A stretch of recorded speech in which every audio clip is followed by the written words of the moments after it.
noches, como cada domingo, iniciamos nuestro programa Derechos para la Memoria y el Futuro. Conversaciones desde la Casa de la Memoria Sola Sierra, transmitiendo a través de nuestras redes sociales, agrupación de familiares de detenidos desaparecidos y por supuesto a través del desconcierto, nuestros amigos, queridos compañeros de tantas jornadas de lucha, organización, resistencia y reflexión. Hoy día tenemos en este programa a nuestra compañera, queridísima panelista habitual de nuestro programa, miembro de la directiva de la agrupación de familiares de detenidos desaparecidos, historiadora, experta en los temas de memoria y derechos humanos, docente además de la Universidad Católica, Ale López. ¿Cómo estás, querida Ale? Muy bien, contenta de haber participado en estos programas, digamos, y relevar todo lo que es la memoria y sobre todo desde nuestra casa.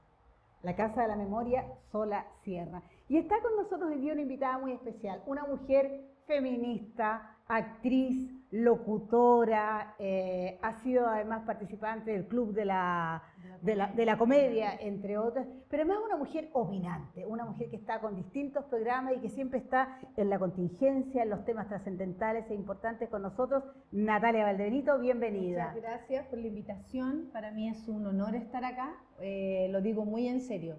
Hay veces que uno siente como que no sabe para dónde va el rumbo según las decisiones que ha tomado. Y cuando de pronto recibo una invitación, por ejemplo, para venir de acá, digo, he estado en el lugar correcto. En el lugar correcto, en el momento correcto. Y hablemos precisamente de lo que significa involucrarse con los derechos humanos. Sabemos que durante el periodo del estallido social, de la revuelta popular, tuviste opinión, fuiste muy activa, has construido además una relación muy directa con Gustavo Gatica, no olvidar, digamos, este joven que fue brutalmente violentado, que perdió la vista en sus dos ojos, y que fuiste construyendo una relación con él, que además está muy cruzada por lo afectivo, pero también por su propia lucha. Sí. ¿Cómo es tu relación a partir de ese momento con alguien que representa una síntesis de los dolores de nuestro país? Sí, es real que es una síntesis, porque además Gustavo tiene una personalidad muy atractiva, es muy simpático, es un hombre con mucho sentido del humor y con agudo sentido del humor. Y eso yo creo que nos conectó desde un principio. Nosotros nos conocimos cuando él tenía muchas ganas de hacer este programa que se hizo Músicos en Resistencia, donde quería que yo animara para hacer esta conversación de música y alguien que tuviera que ver con los apremios, especialmente incurridos en el estallido social. O sea, víctimas de violaciones a los derechos humanos en contexto de estallido social. Entonces yo era la encargada de hacer este link entre el músico invitado, la persona, en fin. Y cuando nos conocimos, fuimos a Galería Cima, que es este lugar desde donde se transmitía todo lo que pasaba en Plaza Dignidad. Y él no había ido antes ahí, desde que ocurrió lo que le ocurrió a él. No había vuelto a la plaza. Entonces, nosotros sin tener una conexión muy profunda en ese minuto, como ahora que nos conversaríamos tal vez otras cosas, de pronto el amigo como que nos dijo, nos da un poco de nervio esto, ¿cachai? Como algo así. Y obviamente tratamos de estar a la altura de lo que a él le pasara, y para mí hacer eso es ponerme a conversar y tratar de alegrarlo de alguna manera. Y te juro que las fotos que tenemos son riéndonos yo creo de lo que sentíamos un poco, de todo lo que pasaba. Entonces, claro, desde ahí nuestra amistad, y yo lo digo, nosotros no debiéramos ser amigos, ¿cierto? Tenemos una distancia en edad, hacemos cosas totalmente distintas. Si bien él siempre ha tenido por familia un acercamiento bastante grande en la lucha de los derechos humanos, esto no es nuevo para él, ni para su familia, la relación se fue dando y al mismo tiempo nos fuimos conociendo y entendiendo, que eso también lo conversaba aquí con la compañera, que su visión también de los derechos humanos, y verlo como tan de cerca esto, tan reciente, es algo que, como se dice en la comedia, tiene que pasar un tiempo, y esto como que este tiempo no ha pasado aún. Yo lo estaba viendo a él cuando recién, por ejemplo, le pusieron sus prótesis. Ahí nos conocimos. Quiero vincular Entonces, eso. es bien desgarrador, y al mismo tiempo uno dice, no deberíamos ser amigos. Ojalá nunca nos hubiese pasado. Quiero vincularlo porque para los que no saben, Ale López escribe. Y dentro de esa sí escribe muy bellamente. Y recuerdo un texto que tú escribiste a propósito de un Día Internacional de los Detenidos Desaparecidos en que hablabas de que le hablabas a los familiares diciendo que había triunfado a pesar de todo la vida, la belleza, los hijos habían crecido, habían logrado ser felices. Por eso conecto ese tema, por esa experiencia que tú tienes. A ver, aquí está un concepto que a veces está un poco manoseado, pero es la resiliencia. Es sobrevivir a estos traumas y uno dice, uy, ¿hasta cuándo voy a seguir siendo resiliente? Y sí, pues pasa. De una u otra forma, claro, el caso de Gustavo es una víctima directa y en ese sentido siento que la lección que él nos da a diario, y uno lo ve, yo no lo conozco personalmente, pero además de uno tenerle un cariño entrañable, dice, él es un sobreviviente y que supo obviamente ganarle a la muerte y todo lo que hace le demuestra al otro, ¿cierto? El otro que es el victimario, él es un luchador social, no es una víctima, es un luchador social y en ese sentido él le da lecciones que pese a todo esto, la vida, ¿cierto? Es bella desde donde él la mire. Entonces, a propósito, uno siempre dice, a propósito de la desaparición forzada, uno siempre se pregunta, yo como hija siempre me preguntaba, mi papá podría haber estado en esto, mi papá me podría haber visto en mi graduación, mi papá podría haber estado conmigo en la gala, mi papá me podría haber acompañado a la universidad, y todo eso, pero ahí hay una canción muy bella de Iyapu, que las 3 historias de Manuel, y te va así constantemente diciendo, la vida continúa. Y cuando tuve hijos, yo decía, sí, continúa. Y ahí obviamente uno tiene que darle cara a la vida y manifestarnos permanentemente que nosotros estamos por un compromiso por los derechos humanos y por la vida, independiente de muchas cosas. Y en este país, de lo que nos dice la Ale, de lo que cuentas tú de Gustavo, en este país en el cual se ha puesto tanto, ¿no? Se han puesto los detenidos desaparecidos que defendían un proyecto transformador de la sociedad como era el proyecto de la Unidad Popular, el estallido social, la revuelta popular, que era la sumatoria de todas las demandas frente a un sistema brutal como el neoliberal. ¿Cómo se siente Natalia Valdebenito, después de haber sido parte, de haber creído, haber apostado? Te hemos visto muy crítica, digamos, frente a muchos temas. Mira, en el momento sentía que, en el momento de estallido, vamos a separar las cosas. Momento de estallido social, yo creo que tenía esa misma sensación que teníamos todos, como una especie de alegría muy profunda, ¿cierto? Una esperanza casi desconocida y al mismo tiempo mezclada con un temor, porque volver a la casa de la plaza todos los días no era fácil. Por ejemplo, me pasaron varias cosas, no terminamos en problemas, pero pasaron varias cosas. Todos yo creo que en algún momento si estuvimos ahí estábamos en peligro. Y en ese minuto absolutamente convencida de lo que estaba pasando y si miro para atrás y me observo de hoy, sigo convencida de lo que estaba pasando. Luego viene todo lo que pasó con pandemia, que obviamente nos preguntamos qué hubiese pasado si no hubiese pandemia, porque hablan de un estallido social que sin duda es una etapa de nuestra historia, pero usted como historiadora sabrá que son solo 5 meses, ¿cachai? Y nos dicen, se quemó Chile. Y nos dicen como frases grandilocuentes de una realidad que quienes estábamos en la calle era hasta cierto punto. Lo que sí estábamos viendo es que había que arrancar, lo que sí estábamos viendo era todos los días compañeros con perdigones, lo que sí estábamos viendo era que más de 400 personas perdieron los ojos, o sea, lo concreto. Entonces, claro, con ese ánimo, después vienen las elecciones. Y yo me sumo a esto, que nunca lo había hecho, de sumarme como activamente a lo oficial, digamos, porque uno siempre hace lo suyo, pero en sus otros escenarios. Yo vengo desde siempre hinchándola donde me pare. Un micrófono te da poder, el punto es saber usarlo. Porque también podría ser el mismo poder patriarcal horrible del cual hemos sido testigos y víctimas, digámoslo, hacer lo mismo no me parece. Entonces, mi forma es otra. Y me sumo a todo lo demás, como en esta corriente que veníamos, ¿no? Contra el fascismo. Ese es yo, o sea, creo que en todo este tiempo, si en algo estoy absolutamente segura que soy, es antifascista, absolutamente. Y yo siempre le digo al público, mientras sea contra el fascismo yo voy a estar. Y la gente lo agradece mucho porque al mismo tiempo entiende que es algo que uno viene acarreando durante mucho tiempo y que además cuesta mantener en consecuencia.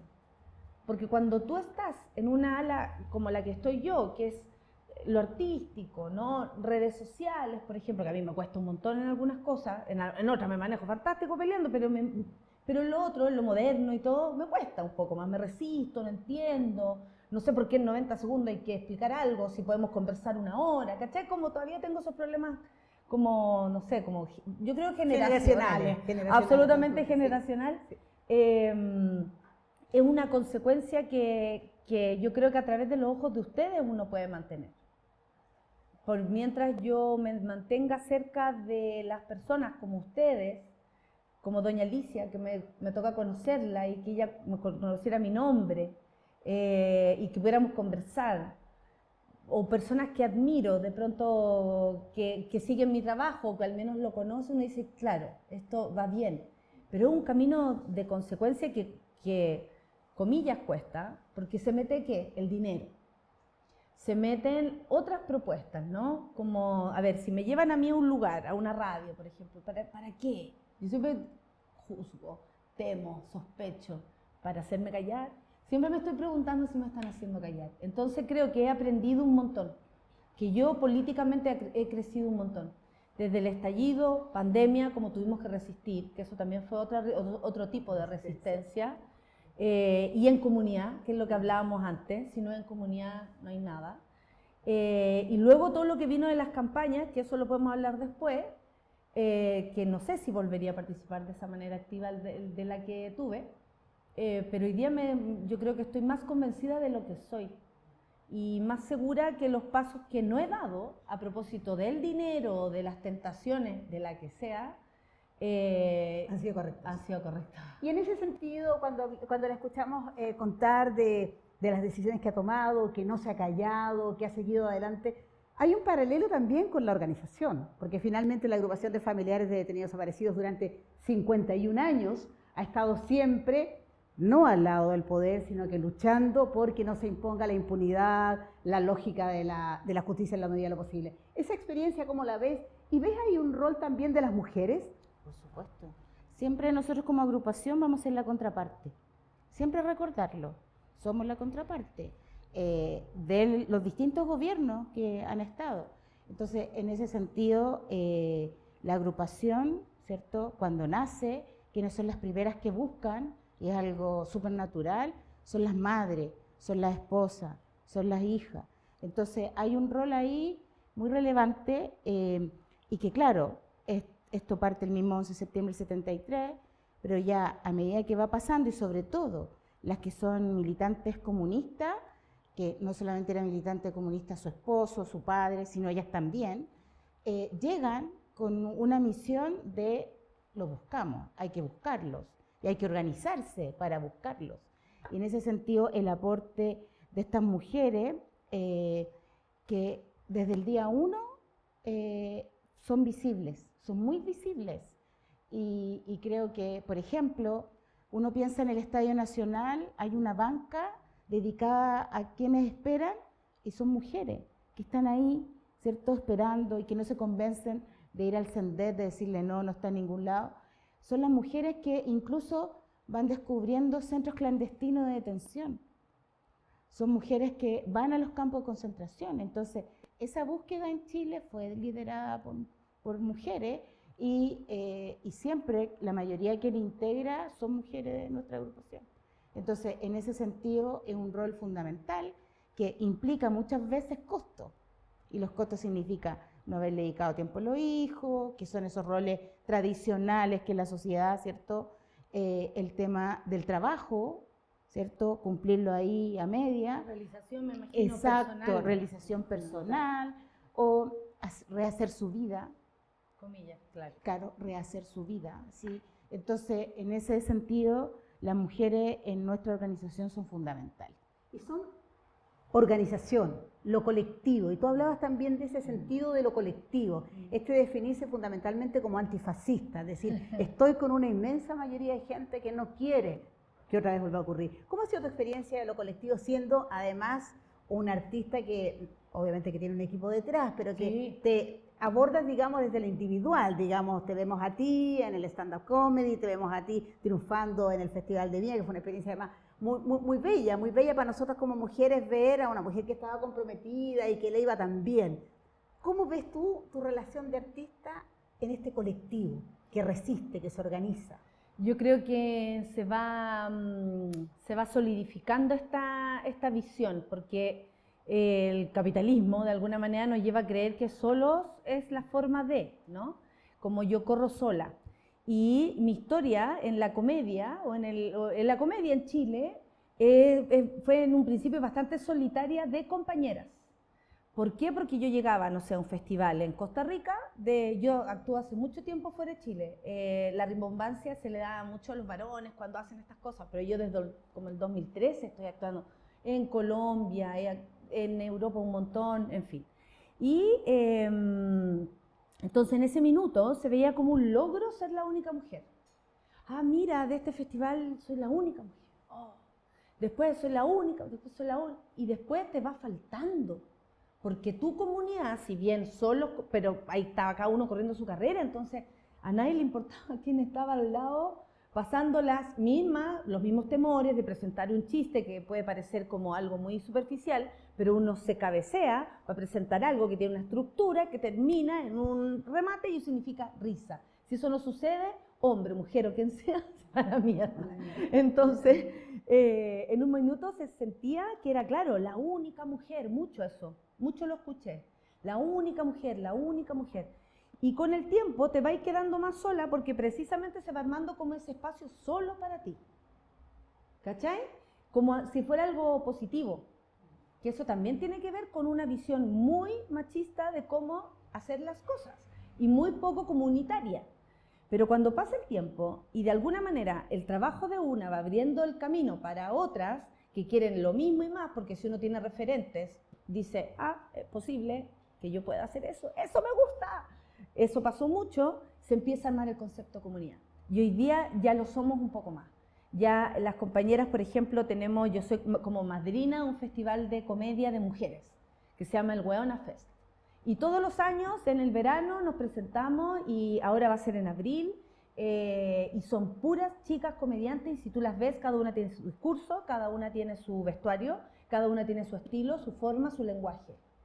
Y ahí vamos creciendo en comunidad, cuando la experiencia es compartida. Yo, por ejemplo, si bien llevo harto tiempo en esto y pareciera que hay logros, yo siento que todavía no llego a ninguna parte, porque me encanta sentir que voy en proceso más que llegando a algún lugar.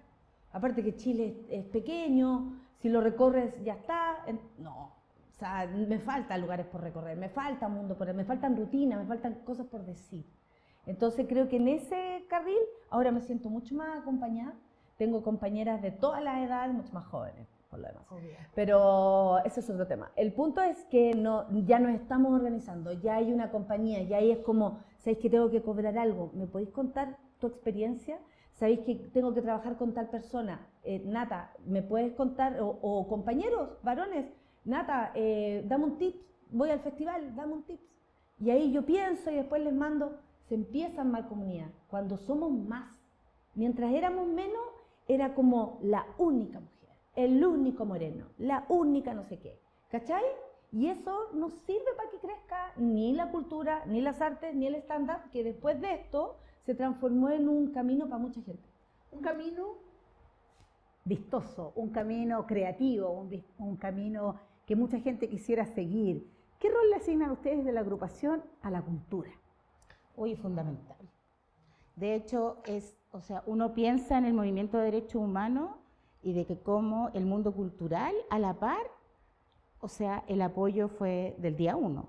Porque además, todos sabemos de cierta forma las tendencias, así como, y que indudablemente fue gratificante. Desde las obras de teatro en clandestinidad, desde cuando se hacían las huelgas de hambre, desde apoyos tan fundamentales que es armar un evento que significa que no solamente es una actividad cultural, sino también una actividad cultural política, porque tiene un mensaje, ¿cierto? Entonces, en ese sentido, todo el mundo de la cultura ha sido un eterno compañero de la agrupación hasta el día de hoy, y eso claramente se agradece. Pero también, si uno piensa en lo cultural, también pienso en la arpillera. O sea, la arpillera no solamente era una instancia para generar recursos, sino que era una instancia de visibilizar las demandas, ¿ya? Y que no solamente acá en Chile, mucha gente en el extranjero, y hoy día están súper activos a propósito de los 50 años del golpe, hoy día, y además desde el estallido, hoy día, o sea, no hay lugar en que no existan mujeres, ¿cierto?, creando, porque eso es lo que uno hace, crea, pero también son instancias muy bellas de comunicarnos entre nosotras. Yo el año pasado tuve la oportunidad de hacer uno acá, primera vez en mi vida, no sabía ni hilvanar un hilo, y logré y además logré hacerla, pero también lo que es estar entre nosotras, mujeres. Imagínate, nuestra integrante mayor 85 años, la menor 17 años, y era como que hablaban un mismo idioma, y maravilloso venir los sábados. Entonces, eso también es una actividad cultural, artística, que indudablemente creo que también nuestra agrupación, no somos las que originan esto, pero sí fuimos, ¿cierto?, traspasando y lo que significaba también este tema cultural en transformarlo en demandas políticas, y eso es muy importante. Entremos a la política. Te hemos leído en algunas declaraciones hablando de tu rabia, de tu desilusión, ¿no?, el del no creer en muchas cosas. Sin embargo, te definías como una mujer profundamente política, con una visión de mundo antifascista, y donde sea necesario para ello vas a estar. ¿Qué ha pasado contigo en la política? Yo creo que todo lo que yo hago es político. Mi elección de cómo me visto, la elección de cómo me muevo en el mundo, lo tengo súper claro eso.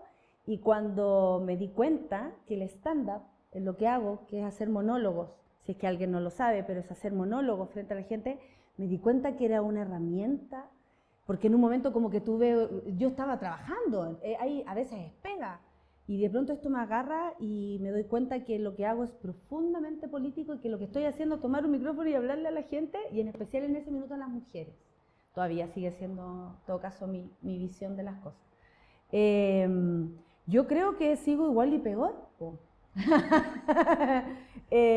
Sí, yo creo que las bases, por mucho que el camino a veces sea extraño, yo nunca pensé, por ejemplo, ¿cómo decirlo de una manera que no nos traiga problemas después? No, pero puedes decirlo, acá puedes decirlo. Yo nunca pensé que iba a ser, por ejemplo, iba a tener un tipo de persecución por hacer mi trabajo. Sí, eso te iba a comentar, porque ha habido amenazas fundamentalmente respecto a las opiniones que tú estás permanentemente dando. Y visitas a los shows.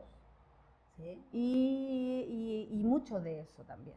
Entonces, cuando pasa, no hay que subestimar la violencia, por supuesto, pero cuando pasa lo concreto, hay dos cosas. Una, uno dice, oye, pero ¿quién soy yo? Si es como que tú te ves, ¿quién soy yo? Tengo las mismas dificultades, la misma fortaleza, ojalá, que otra mujer. O digo lo mismo y después te dicen, no, pues no dices lo mismo. Lo que estáis diciendo no lo está diciendo nadie más. Para algunos parezco ser muy valiente. Pero yo nunca pensé que esto iba a avanzar tanto a ese lugar. Y tengo una idea de que es una utilización de mi imagen también. No me la creo tanto. No creo ser una articuladora política, ni menos una operadora política, porque no recibió nunca un peso por decir nada. Al contrario, nadie me paga por decir nada. Solo el público que está conmigo y paga su entrada, y al cual yo le agradezco. Porque sin eso yo no existo. Yo no tengo auspiciador, no tengo un padre millonario, no tengo nada de aquello que me permita a mí estar en un lugar sin tener que pagar el piso. Soy libre desde ese lugar. Entonces, mis monólogos siguen siendo sobre feminismo. Invento otros nombres, pero en verdad es para hablar de eso y llevarlos a todos engañados, a la mitad por lo menos que va a engañar y que cree que se va a encontrar con chistecitos y se va con algo más que eso, pero al mismo tiempo siento que el cariño que siento por el público es profundamente político también, porque yo soy consciente de mi privilegio de poder hablar, soy consciente de mi privilegio de poder vestirme como yo quiera. Eso es una lucha que dieron las feministas antes. Para que yo sea la jefa de un proyecto, esas fueron otras que dieron luchas interminables para poder ser la jefa de un proyecto que se les ocurrió a ellas, porque esto que yo hago se me ocurre a mí. Yo lo escribo, yo lo produzco, yo lo dirijo, y yo lo hago, y yo lo interpreto. Eso es una lucha ganada por muchas otras antes. Entonces a mí no se me olvida. Y lo trato de recordar constantemente en los shows para que a nadie se le vaya la brújula y no pensemos que esto es algo cotidiano. No es cotidiano, es algo ganado. Y yo voy a insistir, porque yo lo prometí en mi primer monólogo. Voy a insistir y voy a inventar lenguajes para comunicarme. Porque creo que lo que hago sí tiene que ver con nuestra realidad, con las que pasaron y por las que no tienen voz también. Como que siento que le hablo a las personas que están en silencio, no a las que me hablan mucho, a esa persona que está en silencio y no se atreve a salir de su casa. Siento que le hablo a esa mujer, que esa mujer necesita reírse. La noche del Festival de Viña pasaron cosas. Se rieron mujeres en sus casas y tuvieron incluso problemas de los cuales lamentablemente después me enteré. Porque también provoca violencia que una mujer se ría. Porque la risa es resistencia femenina. Medusa, del origen de la medusa, como mitológicamente, es un ser que fue acallado, culpable casi de haber sido violada, pero con una sonrisa eterna que no le permitiera mirar a nadie porque se convertían en piedra. O sea, si yo me río soy un peligro. ¿Y la se mantiene aún. ¿Y la resistencia, cómo la viven ustedes en la agrupación? Porque, claro, hay Plan Nacional de Búsqueda, se supone que hay muy buenas intenciones, pero siempre es una organización que está resistiendo, que está haciendo, como tú dices, la contraparte, pero es más que la contraparte, es resistir cultural, social y políticamente. Sí, bueno, es una herencia de la fundadora, de entender que cada paso que uno da, uno resiste, porque tú puedes avanzar 50 pasos y retrocedes 500, a propósito de lo que estábamos hablando, y en ese sentido, cada lucha que nosotros hacemos, lo entendemos desde un espacio que incomoda a muchos. Hoy día tú hablas de detenidos desaparecidos, y lo hablas porque no están, no los encontramos, a diferencia de los ejecutados políticos, a diferencia del exiliado, a diferencia del torturado, el detenido desaparecido objetivamente no está. Entonces, claramente, es decir, de vuelta a la página, pero ¿cómo se ha pasado tanto tiempo? Perdonen. Entonces, a propósito de lo que tú dices, del discurso, de lo que uno habla, creo que todos estos espacios son de resistencia.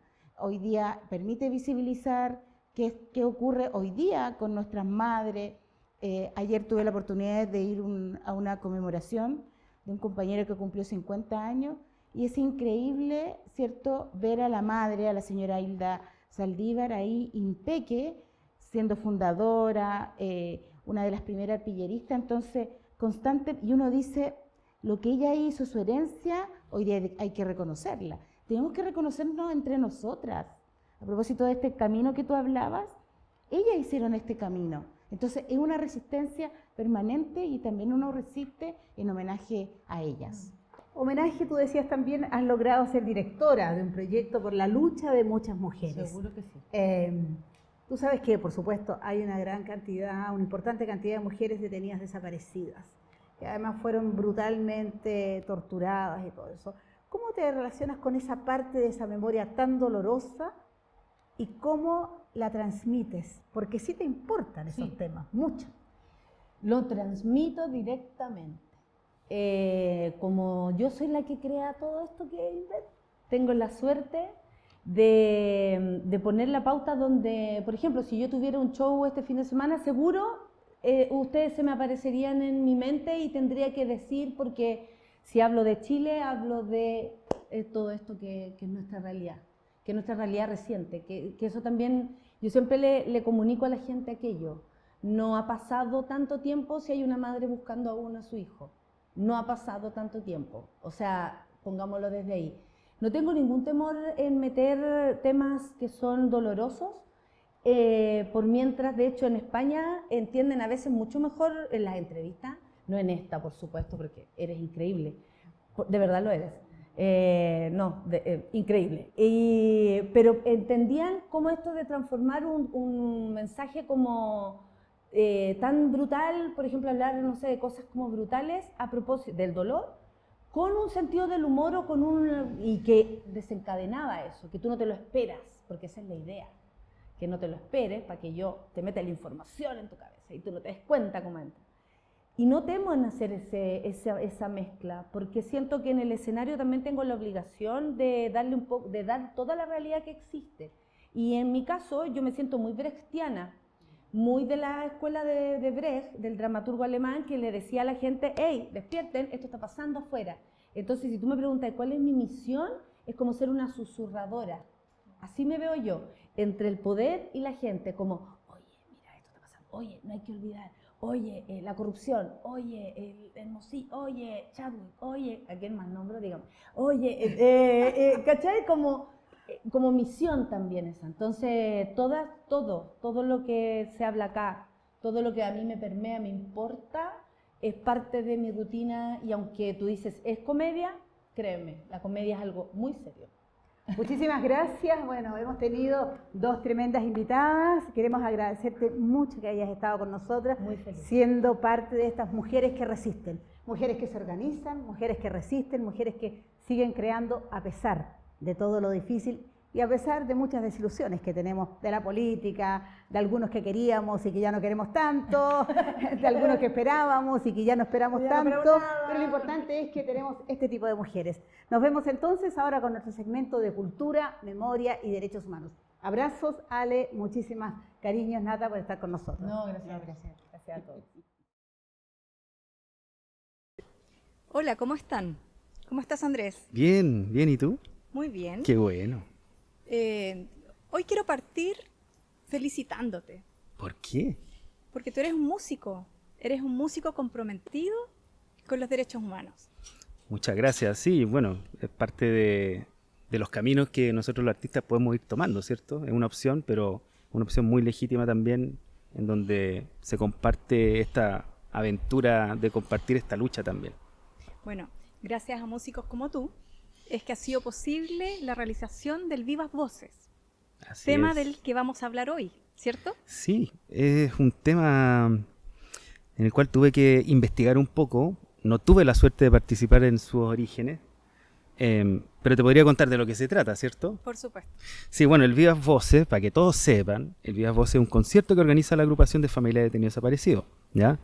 En donde participamos muchos artistas, ya algunos conocidos, otros menos conocidos, pero la idea es hacer crecer esta colaboración que a lo largo de la historia han tenido los artistas con la agrupación, ¿ya? En el sentido de generar esta conciencia por el respeto a los derechos humanos, ¿ya? Es como a través de la música dar esta visibilidad y buscar a través de los eventos masivos como el formato del Vivas Voces, que es un concierto, mostrarle a toda la gente que asiste al concierto este respeto por los derechos humanos que la agrupación ha llevado siempre por delante. Y esta historia parte justamente porque la agrupación nunca ha tenido recursos, ¿ya? Y una manera de financiarse y de poder construir su sede, ¿ya? Se le ocurre un poco generar un concierto masivo para a través de eso recaudar estos fondos, ¿ya? Y el origen fue un concierto que se llamó Todas las Voces, Toda la Memoria, que fue el año 2000, ¿ya? En donde participaron muchos artistas, Los Sol y Lluvia, Loy Yapu, ¿ya? Todos los que estamos involucrados en esto y siempre han estado. Y desde ahí parte el Vivas Voces. Ese es como su origen. ¿Y desde cuándo se realiza como Vivas Voces propiamente tal? Bueno, después de este concierto que hacen, la agrupación, 10 años después, 11 años después casi, se dan cuenta de que nuevamente necesitaban recaudar fondos, ¿ya? Y quieren estrechar esta colaboración entre los artistas y la misma agrupación y organiza este Vivas Voces, y el primer concierto del Vivas Voces se hizo el 5 de abril del año 2011, te tengo el dato preciso, ya. ¿ya? Y se hizo en el Estadio Bicentenario de la Florida, ¿ya? Y a partir de ese Vivas Voces ya la agrupación se da cuenta que la gente empieza a empatizar, que empieza a colaborar, que empieza a participar y que busca este interés en que haya más Vivas Voces. Sin alejarse de eso, ya se han hecho 10 ediciones del Vivas Voces, en donde han participado artistas como Manuel García, Sol y Lluvia, Nano Stern, Lana Tillú, Vía Cariño, Pancho Villa y por supuesto Imaginación, en donde estoy yo tocando. Y la verdad es que para nosotros los artistas esta es una ocasión muy especial porque no nos interesa figurar arriba del escenario, sino que nos interesa solamente colaborar y mostrar que los detenidos desaparecidos tenemos que seguirlos buscando y que las compañeras de la agrupación no están solas. No están solas. Por lo mismo, ¿cuál crees tú que ha sido el impacto de este Vivas Voces? Porque estamos hablando de que es un evento masivo. Sí. O sea, llega a muchas personas y ha llegado a muchas personas en el transcurso de todos los años que me dices que lleva. Exacto. Entonces, ¿cuál es la envergadura de Mira, esto? el impacto es grande. Es grande porque estos eventos masivos, como yo les contaba, más allá de visibilizar a la agrupación y la causa, también genera una transversalidad. Y esta transversalidad involucra de que a través de la música y de los artistas que hemos participado ahí, también llegan las nuevas generaciones, que es lo que importa, ¿no? Que esto no quede solamente en la generación de las familias, de los familiares que tienen a sus detenidos desaparecidos. Entonces esto ha ayudado también a que las nuevas generaciones conozcan a través de este concierto de que existe todavía la búsqueda y de que todavía no hay justicia.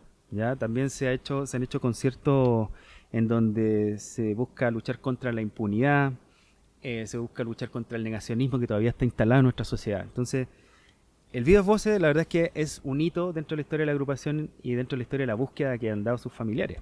Es demasiado importante, creo yo. Es muy importante. Sí. Así que, bueno, te agradezco por toda esta información, Andrés.